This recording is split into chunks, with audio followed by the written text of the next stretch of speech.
Bismillahirrahmanirrahim. Assalamualaikum Bu Neng. Waalaikumsalam Ibu. Alhamdulillah, selamat pagi Ibu. Selamat pagi. Gimana Ibu, sehat? Alhamdulillah sehat Bu. Ibu sendiri sehat? Ya Alhamdulillah ya Bu ya, yang cuma agak sedikit gatal aja ini, nanti maaf barangkali agak terganggu ya Bu ya ini diskusinya. Nah, di sini fokus pendampingan kali ini di PI yang ke-6. Alhamdulillah ya Bu ya, kita sudah mencapai pendampingan individu yang terakhir. Akhirnya kita sudah sampai di penghujung jalan di pendampingan individu yang ke-6 ini. Nah, di sini fokus pendampingan kita kali ini adalah nanti saya akan melihat hasil survei dari rekan-rekan sejawat Ibu, murid-murid Ibu, dan juga dari kepala sekolah ya Bu ya. Nanti juga dikumpulkan hard copy-nya di saya. Lalu juga di sini seperti biasa proses apa yang sudah berjalan selama 1 bulan terakhir ini. Lalu nanti kita juga akan membahas mengenai perubahan dalam pembelajaran ya Bu ya. Kita akan melakukan refleksi itu, lalu kita juga akan melakukan penilaian pemetaan aset di sini, lalu siapa saja aktor yang terlibat. Nanti juga ada diskusi bersama salah satu perwakilan aktor yang terlibat ya Bu ya. Lalu kita juga nanti akan mendiskusikan persiapan panen hasil belajar nanti ya Bu ya di Loka 7. Lalu seperti biasa di bagian akhir pendampingan itu ada refleksi. Nah, itu fokus pendampingan kita kali ini Bu. Sudah siap Bu? Iya, siap insya Allah. Ya. Yang pertama nih Bu, apa saja proses yang sudah berjalan selama 1 bulan terakhir ini? Ya, terima kasih Bu atas waktunya. Nah, dalam 1 bulan terakhir saya ini sudah mempelajari modul 3.3 ya Bu ya. Biasa seperti biasa itu melalui alur merdeka, mulai dari diri, kemudian elaborasi, kemudian ruang kolaborasi, demonstrasi, eksplorasi, dan sampai ke aksi nyata gitu ya. Nah, dalam menyelesaikan aksi nyata di 3.3, kemudian di 3.2, nah saya itu harus berdiskusi dengan berbagai pihak, diantaranya kepala sekolah, kemudian rekan sejawat, tenaga kependidikan, kemudian murid, wali murid, serta komite untuk mengidentifikasi aset utama yang ada di sekolah saya, yaitu di SDN 1 Cisomang. Kemudian dilanjutkan dengan membuat program yang berdampak pada murid dengan alur baca. Alhamdulillah ya Bu ya, sudah sangat banyak sekali karena kita di akhir-akhir ini lumayan cukup padat ya Bu ya. Jadwalnya. Lalu bagaimana rencana tindak lanjut dari pendampingan sebelumnya? Tadi sebetulnya sudah diulas oleh Ibu ya kan di pendampingan sebelumnya. Saya sudah menyebutkan apa saja yang harus Ibu persiapkan untuk di pendampingan kali ini. Tadi sebagian Ibu sudah menyebutkan, ada lagi yang mau ditambahkan? Mungkin di pendampingan kali ini lebih ke menggali aset hasil dari diskusi dengan Bapak Kepala Sekolah dan juga dengan warga sekolah yang lain. Lalu di sini apa hal-hal yang dianggap sebagai capaian selama 1 bulan terakhir ini Bu? Capaian Ibu? Yang menjadi capaian saya pada 1 bulan terakhir ini, saya itu sudah bisa memetakan aset-aset sekolah ya Bu ya, sehingga aset sekolah yang ada di sekolah saya itu bisa dipergunakan untuk pembelajaran yang berpihak kepada murid. Nah, kemudian dalam 1 bulan terakhir ini juga saya sudah belajar tentang bagaimana membuat komunitas praktisi yang bisa juga digunakan untuk membantu proses pembelajaran agar semua pembelajaran itu berpihak pada murid. Alhamdulillah ya Bu ya, terima kasih. Di sini si Ibu sudah berbagi praktik baik dan juga sudah sangat terlihat kemajuan-kemajuan ya Bu ya yang Ibu dapatkan gitu, yang Ibu lakukan dari mulai pendidikan guru penggerak awal sampai sekarang terakhir itu sangat terlihat ya Bu ya. Dan di sini juga nih direfleksi hasil survei setelah saya tadi melihat-lihat ya Bu ya. Alhamdulillah ternyata sudah sangat terlihat progresnya. Sudah ada peningkatan. Iya, sudah ada peningkatan dari yang sebelumnya poinnya itu masih ada yang 3 gitu ya. Nah, bahkan mungkin masih ada yang 2 ya waktu itu. Nah, sekarang sudah hampir 4 semuanya gitu ya feedbacknya ya dari kepala sekolah, murid, rekan sejawat. Nah, berdasarkan hasil feedback tadi apa yang kurang baik atau perlu ditingkatkan menurut menurut responden terhadap kompetensi ibu gitu. Jelaskan menurut masing-masing responden, baik itu dari kepala sekolah, rekan sejawat dan murid Bu. Ya, baiklah Ibu ya. Nah, jadi kalau melihat hasil refleksi dari aktor-aktor yang saya libatkan, nah di sana kompetensi yang perlu saya tingkatkan adalah kepemimpinan manajemen sekolah dan pengembangan sekolah. Nah, hal itu bisa dilihat dari hasil umpan balik dari responden. Yang pertama dari kepala sekolah. Nah, dari umpan balik dari kepala sekolah, saya itu perlu mulai melakukan hasil komunitas praktisi yang bisa lebih diperluas dan bisa di-upload ke media sosial. Jadi supaya ini nih hasil kerja dari CGP yang ada di SDN 1 Cisoma, mungkin seperti itu. Nah, kemudian dari guru, saya itu harus melakukan kegiatan yang mendorong kepemimpinan murid dengan mengembangkan program yang sesuai dengan pemetaan aset sekolah yang sudah didiskusikan bersama dan berbagi praktik baik yang menerapkan HSE ya Bu ya, baik dalam kegiatan pembelajaran di kelas maupun pada saat ketika kita mengadakan rapat. Nah, kemudian dari murid sendiri, mereka berharap yang harus saya tingkatkan itu bagaimana saya itu sebagai guru harus menyajikan kegiatan belajar yang menyenangkan dan lebih beragam lagi, diantaranya dengan misalkan mendatangkan orang tua yang memang mempunyai kapasitas, kemudian juga atau mengajak orang luar untuk mengajar di sekolah sebagai narasumber selain saya. Jadi mereka itu murid-murid bisa lebih bervariasi lagi dalam belajar dan lebih bermakna juga lebih menyenangkan. Ya, jadi suasana berbeda ya Bu ya. Dengan suasana yang berbeda. Lalu apa rencana Ibu ke depannya nih untuk dilakukan mengenai kompetensi guru penggerak yang harus Ibu miliki gitu? Nah, untuk kedepannya yang akan saya lakukan itu yaitu mengimplementasikan hasil pendidikan guru penggerak ini di kelas tentunya ya Bu ya. Kemudian selain di kelas juga harus mengimplementasikannya di sekolah sebagai pemimpin pembelajaran secara konsisten dan berkelanjutan, supaya sekolah yang tempat saya mengabdi ini mengalami peningkatan mungkin ya, baik peningkatan mutu maupun kualitasnya juga gitu. Insya Allah ya Bu ya. Amin. Lalu siapa saja nih yang akan Ibu libatkan untuk meningkatkan kompetensi guru penggerak yang harus Ibu miliki tersebut? Tentu saja yang harus saya libatkan itu kan kita tidak bisa bergerak sendiri ya Bu ya, tentu saja kita harus berkolaborasi. Nah, dalam berkolaborasi ini saya akan melibatkan seluruh komunitas yang ada di sekolah, diantaranya kepala sekolah, kemudian guru, tenaga pendidik, komite juga, wali murid juga, dan juga murid serta pengawas dan stakeholder itu yang mungkin akan membantu saya dan harus dilibatkan. Nah, lalu setelah Ibu menjalani 6 bulan ya 6 bulan waktu yang cukup lama ya Bu ya, panjang dalam pendidikan guru penggerak ini. Nah, perubahan apa yang Ibu rasakan yang berkaitan dengan kompetensi Ibu sebagai guru?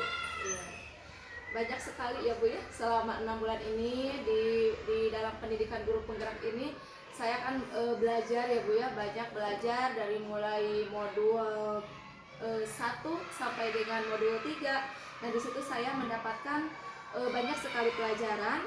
Nah, itu membuat saya lebih mengenal kompetensi yang ada di dalam diri murid dan membuat pembelajaran lebih berfokus pada murid. untuk memerdekakan murid sesuai dengan filosofi KHD tentunya ya Bu ya, bahwa sebagai seorang guru itu kita harus menuntun murid sesuai dengan kodratnya agar murid tersebut mencapai keselamatan dan kebahagiaan yang setinggi-tingginya baik sebagai manusia maupun sebagai anggota dari masyarakat. Nah, lalu itu kan tadi perubahan yang ibu rasakan pada diri ibu. Kalau sekarang berdasarkan apa yang ibu alami itu, perubahan apa saja yang terjadi pada diri murid ibu setelah ibu menjalani program 6 bulan ini, Bu? Iya. Dari murid sendiri ya Bu ya, perubahan dari diri murid. Nah mereka itu murid-murid, waalaikumsalam, murid saya itu lebih percaya diri ya Bu ya, kemudian juga lebih berkarakter, karena pada dasarnya setiap murid itu mempunyai kelebihan dan prestasi di bidangnya masing-masing sesuai dengan minat dan bakatnya. Nah sehingga pada saat pembelajaran yang kemarin berdiferensiasi, nah itu bisa mengangkat mereka untuk lebih percaya diri. Ternyata, oh saya juga punya kelebihan, gitu seperti itu. Jadi mereka lebih percaya diri dan lebih semangat, juga berkarakter dalam belajar. Alhamdulillah. Iya. Nah, di sini menurut ibu apa saja hal yang membuat perjalanan selama 6 bulan ini cukup memuaskan gitu bagi ibu? Iya.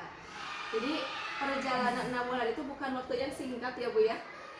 Tapi alhamdulillah karena saya mendapatkan fasil yang begitu baik, PP juga yang luar biasa ya Bu ya. Baik fasil maupun PP ini selalu memotivasi dan membimbing saya dalam melaksanakan kegiatan PGP di angkatan 9 ini.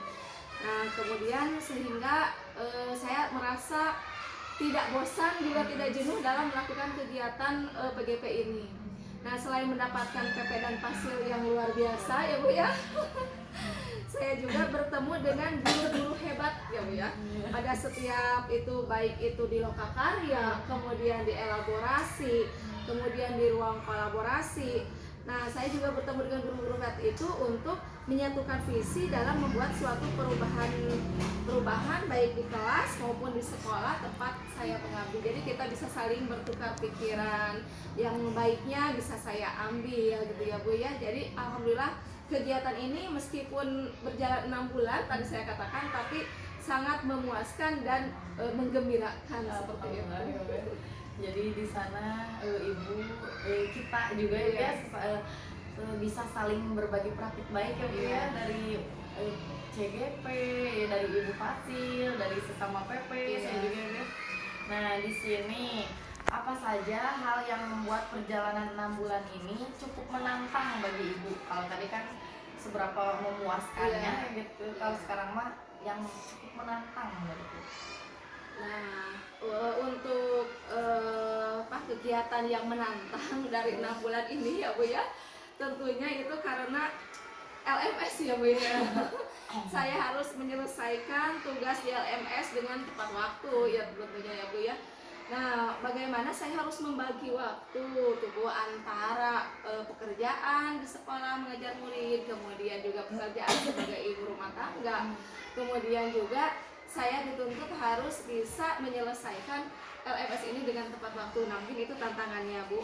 Nah, LMS juga itu harus dikerjakan itu kan tidak Bu, harus dengan rubriknya ya, rubrik penilaiannya harus sesuai gitu. Kemudian selain itu kegiatan yang menantang itu harus membuat praktik baik di dalam aksi nyata Bu.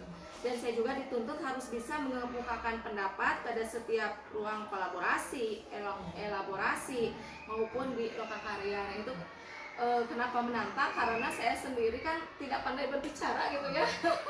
Nah sehingga pada saat lokakarya, kemudian elaborasi, kolaborasi, nah itu membuat menantang bagi saya harus berani mengungkapkan apa yang ada di dalam hati saya untuk berpendapat. Nah, itu mungkin salah satunya tantangannya. Dan alhamdulillah tantangan itu sudah bisa dilewati ya Bu. Alhamdulillah. Sekarang ibu sudah bisa lebih percaya diri dalam berbicara di depan. Saya lihat ya peningkatan selama ini ibu maju terus gitu kalau ini ya. Jadi ibaratnya saya sudah tidak menganggap ibu ini sepertinya malu atau gimana, tidak, sudah full gitu, penuh percaya diri, sudah berani berbicara di depan, sudah sangat sering mengungkapkan pendapatnya ya Bu ya, berbagi praktik baik juga. Nah, di sini kita ke penilaian pemetaan aset ya Bu ya. Siapa saja aktor yang terlibat saat proses pemetaan aset Bu? Nah, aktor yang terlibat dalam pemetaan aset ini diantaranya ada kepala sekolah, kemudian rekan sejawat, murid, dan juga komite. Lalu bagaimana proses Ibu dalam menemukan, Waalaikumsalam, atau menemukan atau mengidentifikasi sumber daya yang ada di sekolah ini Bu? Nah, dengan cara mempelajari teori mengenai aset atau sumber daya yang ada di sekolah, kemudian saya mengajak berdiskusi dengan berbagai aktor di sekolah. Itu Bu yang saya lakukan. Lalu apa saja kendala dan tantangan yang Ibu hadapi saat melakukan identifikasi sumber daya sekolah dan bagaimana Ibu mengatasinya? Nah, kendala dan tantangannya adalah ketika mengajak berdiskusi murid ya Bu ya, dengan komite untuk mengidentifikasi kebutuhan khusus mengenai sumber daya sekolah. Nah kan kalau murid mah kan tidak tahu ya Bu ya aset itu seperti apa. Nah kemudian saya itu harus betul-betul memberikan pemahaman kepada murid dan juga Bapak komite ya Bu ya untuk mengenali aset-aset yang ada di sekolah ini. Nah, cara mengatasinya itu yaitu dengan mencoba memberikan gambar atau contoh-contoh yang real pada setiap aset agar mudah memahami dan mengelompokkan si aset-aset tersebut ke dalam 7 pengelompokan aset tersebut, dan alhamdulillah setelah itu mereka bisa memahaminya. Lalu bagaimana perasaan Ibu setelah ketika berhasil mengidentifikasi sumber daya sekolah ini Bu?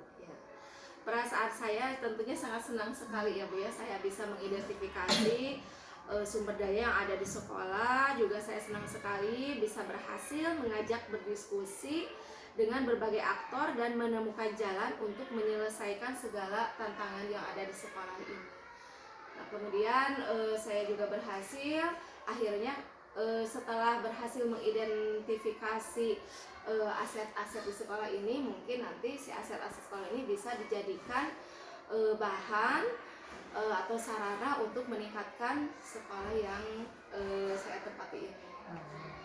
Lalu apa pertimbangan Ibu dalam menentukan sumber daya sekolah Bu? Iya. Pertimbangan saya adalah melihat kembali hasil diskusi mengenai identifikasi sumber daya sekolah dengan berbagai aktor. Jadi dilihat kembali gitu ya Bu ya, apakah ini betul atau tidak, apakah sudah masuk ke aset yang 7 itu atau belum, mungkin seperti itu. Nah, lalu di sini apakah terdapat hal lain ya Bu ya, yang dapat dijadikan sumber daya sekolah gitu yang belum Ibu temukan dalam proses yang sudah berlangsung ini Bu? Sepertinya tidak ada. Oh, tidak ada ya Bu ya.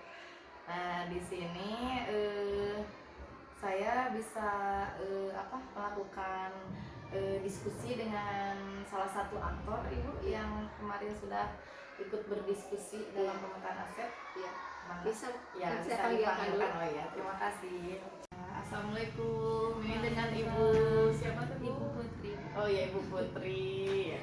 Nah, Ibu Putri kemarin sudah diajak berdiskusi ya bersama Ibu Neng dengan stakeholder yang lain mengenai pemetaan aset ya Bu ya di sekolah ini di SDN 1 Cisoman. Nah, bagaimana proses Ibu dalam menemukan atau mengidentifikasi sumber daya yang ada di sekolah ini Bu? Ya, bersama dengan komunitas sekolah seperti kepala sekolah, murid, rekan guru yang lain dan juga komite, kami berdiskusi dalam mengidentifikasi sumber daya yang ada di sekolah.